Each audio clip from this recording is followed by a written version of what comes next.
Hi, today is Wednesday, February 21st, 2024. I am just relaxing at home. Lately, I have been lazy in reading an English article, but I'm back on it again.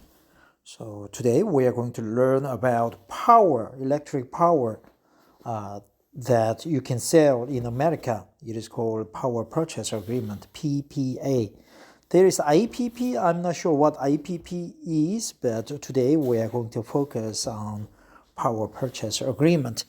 I've never read this article before, and the reason I'm trying to read this article is to practice English by reading it aloud so that I could hear my own pronunciation and correct it if possible on my own.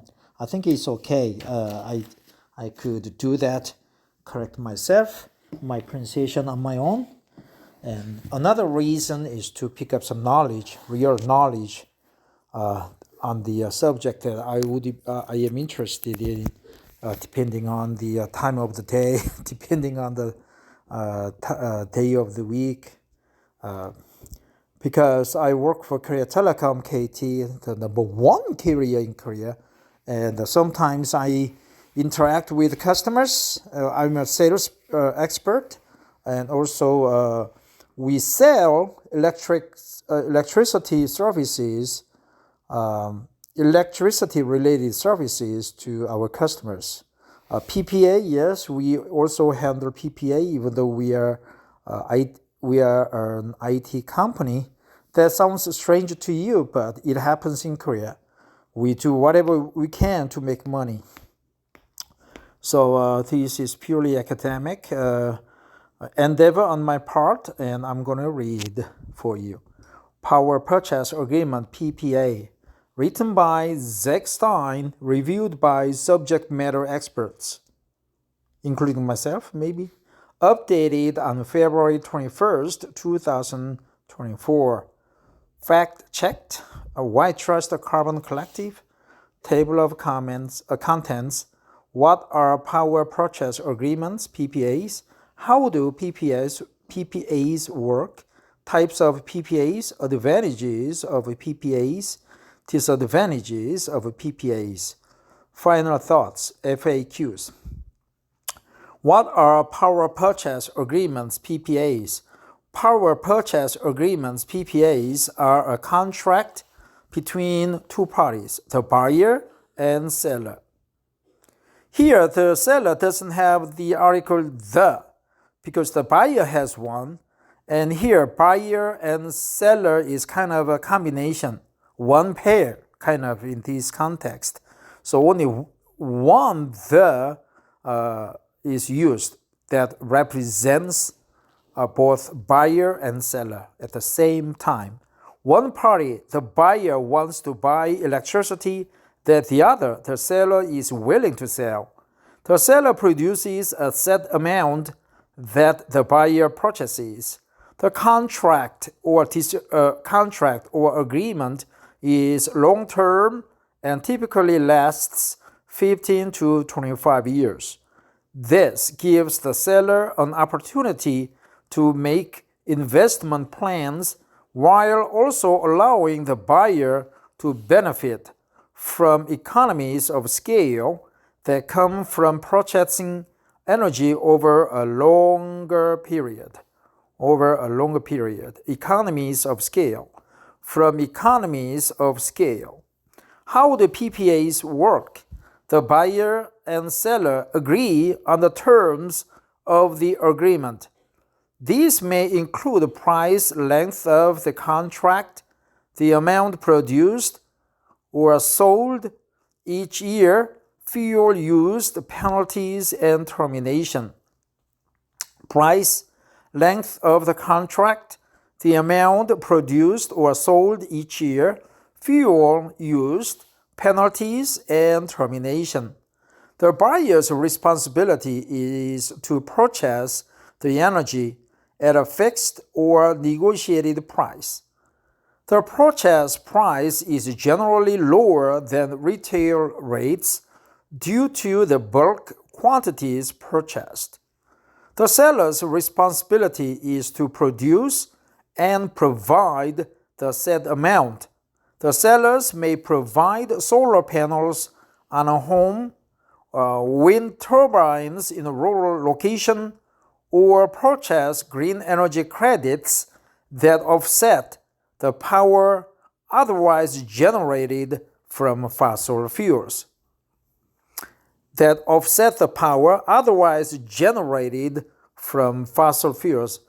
That would offset the power otherwise generated from fossil fuels. Fossil fuels, right? Offset green energy credits. Green energy credits. Solar panels on a home, wind turbines in a rural location, or purchase green energy credits.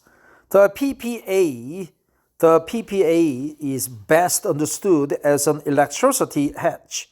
It locks in a fixed rate with predetermined fixed costs for buying and selling electricity. This allows both parties to know what they are agreeing to before making any agreements. After drafting the terms of the PPA, an application will then be submitted to the State Public Utility Commission, PUC, right? Public Utility Commission. After drafting the terms of the PPA, an application will then be submitted to the State Public Utility Commission, PUC. The PUC reviews the application and approves or denies it. Approving the application facilitates the agreement between buyer and seller. Here, between buyer and seller, it's a concept. It's not a real buyer or seller. It's not a specific buyer or seller.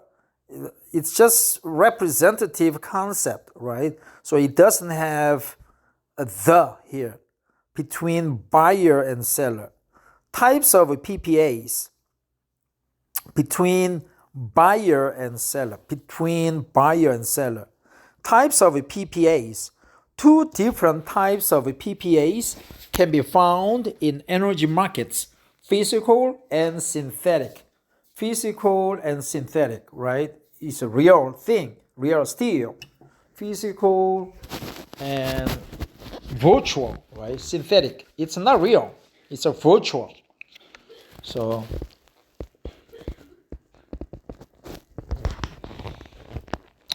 yep.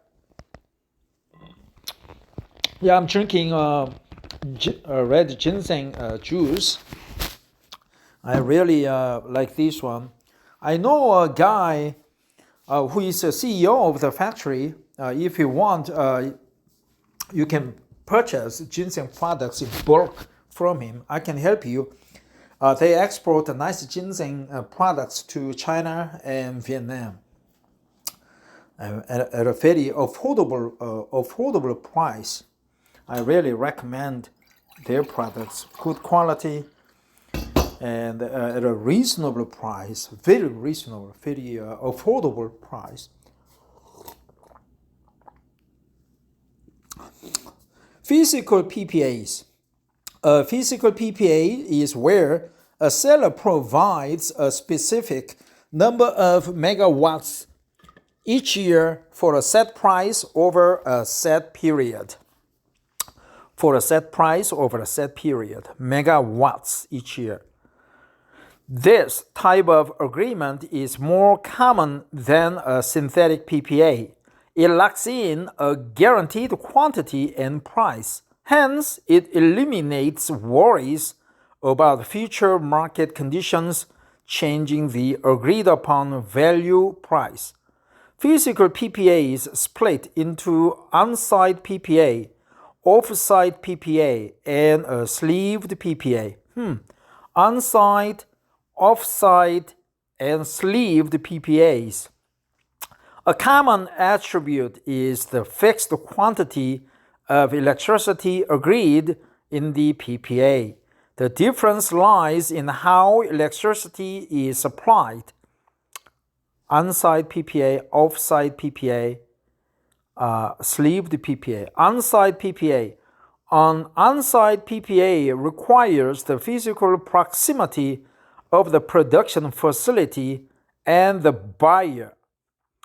This means that they must be located within proximity of one another.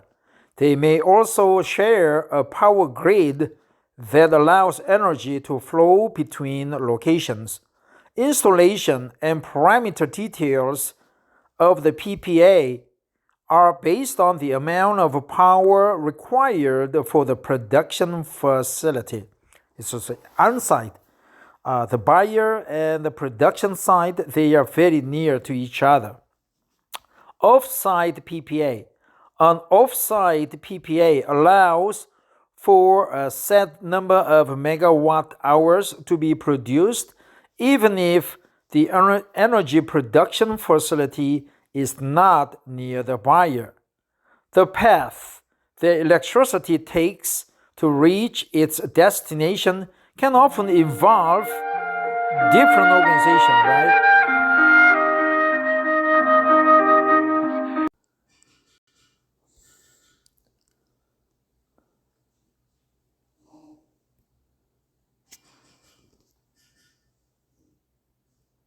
The path the electricity takes to reach its destination can often involve different organizations, such as transmission networks, generators, distributors, retailers/aggregators/brokers, and bulk suppliers.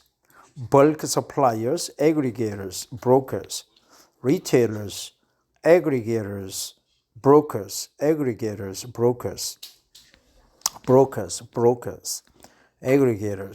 A centralized location is required so that all parties can access relevant information about producing electricity. In contrast with on-site PPAs, off-site PPAs are more flexible. This is because they allow energy to be produced at multiple locations, which can lead to a higher revenue. A centralized location is required. The path electricity can take many different destinations. Sleeved PPA. A sleeved PPA is the process of an off-site company purchasing capacity. A sleeved PPA is the process of an off-site company purchasing capacity from another power producing facility so that they may match their production profile with the consumer demand. This type of agreement requires both companies to cooperate to provide reliable energy. The seller has almost full control over their output. The buyer sets the conditions for when and if sales occur. Price risk is transferred from one party to another through this contract. Some PPAs are based on long-term contracts. Three types of agreements are ideal for the buyer. This is because the seller is responsible for bearing any risk due to price volatility. I'm not sure about sleeved contract. I get confused. Let me read one more time. Right? A sleeved PPA is the process of an off-site company purchasing capacity from another power producing facility so that they may match their production profile with the consumer demand. Production profile. This type of agreement requires both companies to cooperate to provide reliable energy. So I think sleeved PPA is the agreement not between the buyer and seller, but between two sellers, right? They are connected, they are bound by sleeved PPA. The seller has almost a full control over their output. The buyer The buyer sets the conditions for when and if sales occur. The price risk is transferred from one party to another through this contract. Since PPAs are based on long-term contracts, these types of agreements are ideal for the buyer. This is because the seller is responsible for bearing any risk due to price volatility. Synthetic PPAs. A synthetic PPA functions similarly to a physical one in terms of guaranteeing access to power. The difference is that there are multiple buyers, sellers, and sources of electricity involved throughout different trading platforms. These trading platforms often have associated gas markets that are also very liquid with several buyers and sellers. Even though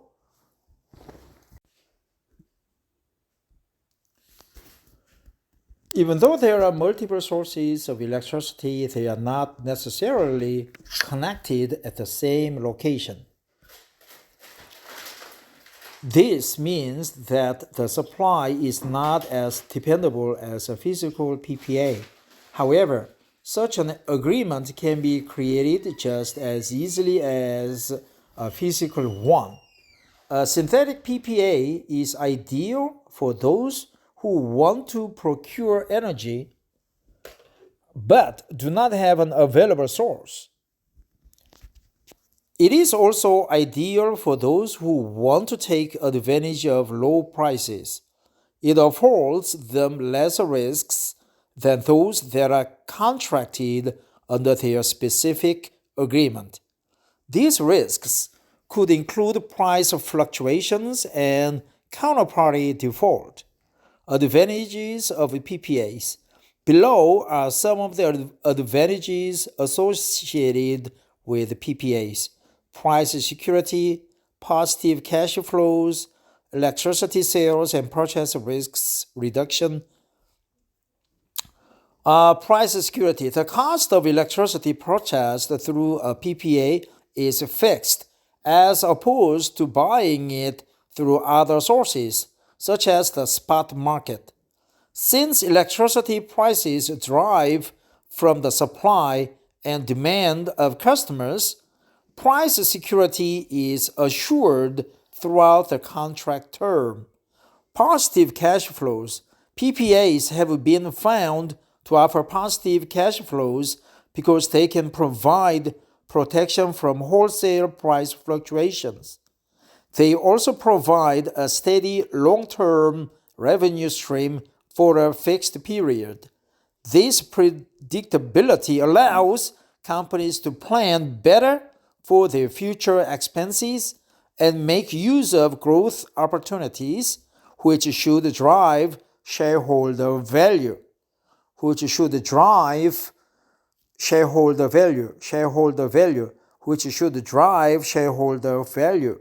Electricity sales and purchase risks reduction. PPAs reduce the risks of securing a power supply by clarifying costs. These should lead to higher operating margins for electricity sales and cost savings in relation to purchased power. Disadvantages of PPAs. While we do see numerous advantages associated with PPAs, there are also disadvantages such as contract complexity. The contract required for a PPA is more involved than other contract types because it goes through different companies before reaching its final destination. This means that there could be multiple provisions and terms that may impact you financially or operationally. These provisions include updates, amendments, and negotiation costs, especially if the agreement has to remain flexible. Limited availability. PPAs require a substantial amount of planning and development time. This limits availability from other sources if companies have not secured long-term contracts. Also because laws regulating PPAs vary by state. Some states may have laws that do not allow for this type of arrangement. Advantages and disadvantages. Price security, positive cash flows. Yep, it drives shareholder value, right? Electricity sales and purchase risks reduction. Disadvantages, contract complexity, limited availabilities. Final thoughts. Overall, PPAs can provide many benefits for both companies and investors. It is a good alternative for those who want to reduce price volatility, or the risks associated with other options.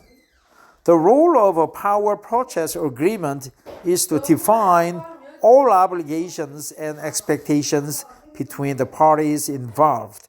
The primary difference between PPAs and other power supply contracts is that PPAs do not require one entity to own, operate, or build any type of plant. Therefore, this agreement will allow them access to electricity while limiting their risks. In comparison to other models such as public utilities, the buyer would be the utility, and the third-party generating entity would be a power plant or farm. 나는 고추장 따위 필요 없어. 왜냐면 난 초고추장. 고추장. 난 고추장. This type of agreement benefits both parties. It allows buyers to diversify their energy portfolio by locking in a price for electricity. It frees them from worries about risks such as counterparty default and commodity prices going up. Counterparty default. It also provides sellers a steady long-term revenue stream for a fixed period. I wonder what the counterparty default is. Such risks, such as counterparty risk, counterparty default. The key is to understand your situation before seeking out a PPA so you can fully take advantage of all benefits while mitigating any risks. FAQs. 1. Why would a party want a PPA? Companies can reduce their risks by securing supply through PPAs because fluctuations in commodity prices are mitigated due to fixed costs. Companies also benefit from a stable power source without having to manage infrastructure or bear the costs associated with building new capacity. 2. How do parties in a PPA agree on a price? The simplest method is to fix prices based on previous costs or forecasts adjusted for inflation. Another popular option is to base the rates of daily peak energy rates, which change based on supply and demand levels. A third option is to using options contracts where payouts will be made if market conditions meet certain specifications. 3. What happens when one party wants to end the PPA early? Most PPAs include provisions allowing either party to terminate at any time with terms agreed upon beforehand. The main thing to avoid is early termination fees if unforeseen changes happen outside your control. 4. What are the advantages of PPAs? Your business can obtain power without having to invest in infrastructure or bear costs associated with building new assets. Shoulder costs, bear costs. out of control, out of your control. PPAs give companies access to stable energy while limiting exposure to commodity price risks. Another advantage comes from tax benefits because no ownership stakes are transferred from one party to another. 5. What is a disadvantage of a PPA? These arrangements can be complex and lead to higher transaction costs. But let me read the number 2 because I am interested in the price setting. Price settings, right? How do parties in a PPA agree on a price? The simplest method is to fix prices based on previous costs or forecasts adjusted for inflation. Previous costs or forecasts adjusted for inflation. Another popular option is to base rates of daily peak energy rates.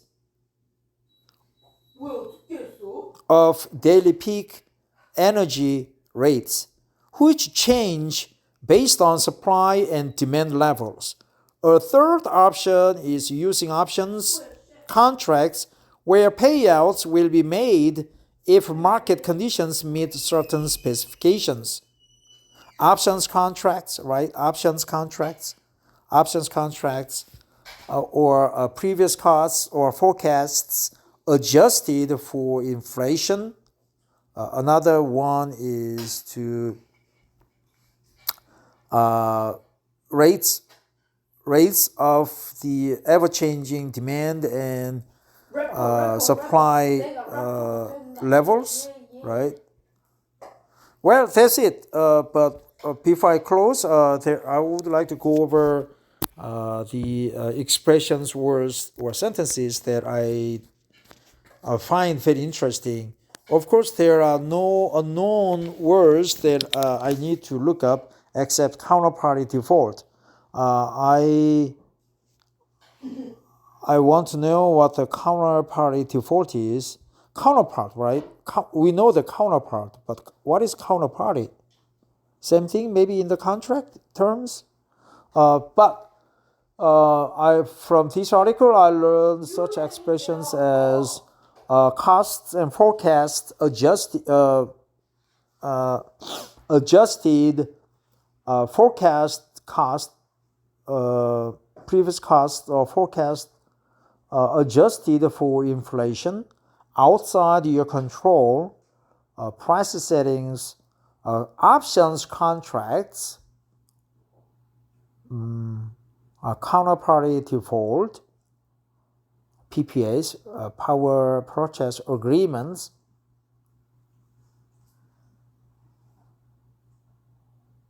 Wow, that's it. I cannot remember other things. So let me concentrate more. Advantages and disadvantages.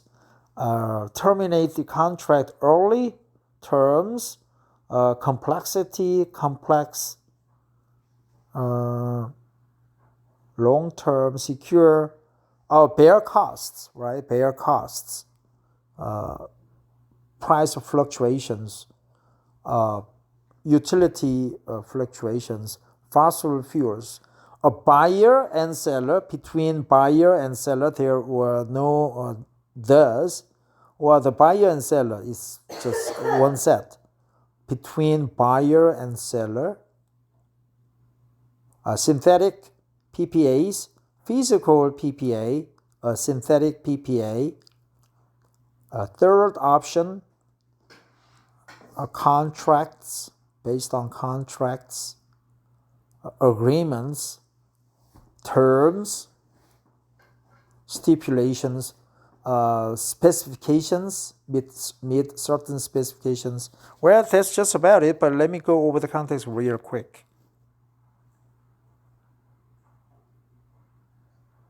Yeah, economies of scale,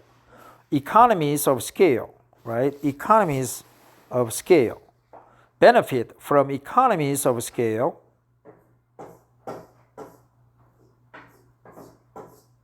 solar panels, green energy credits,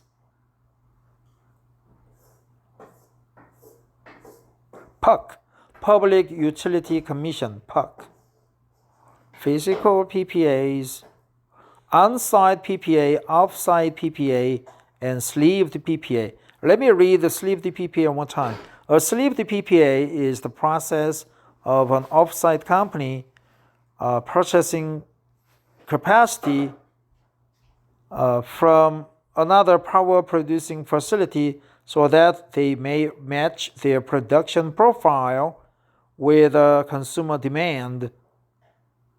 This type of agreement requires both companies to cooperate to provide reliable energy. The seller has almost full control over the output.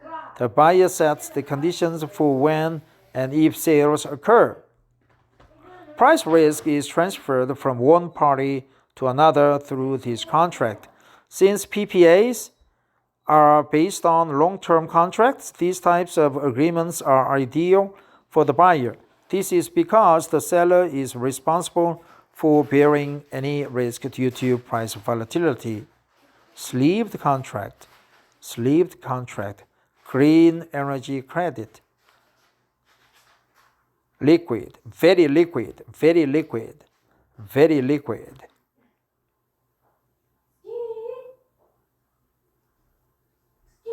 Spot market, spot market, spot market.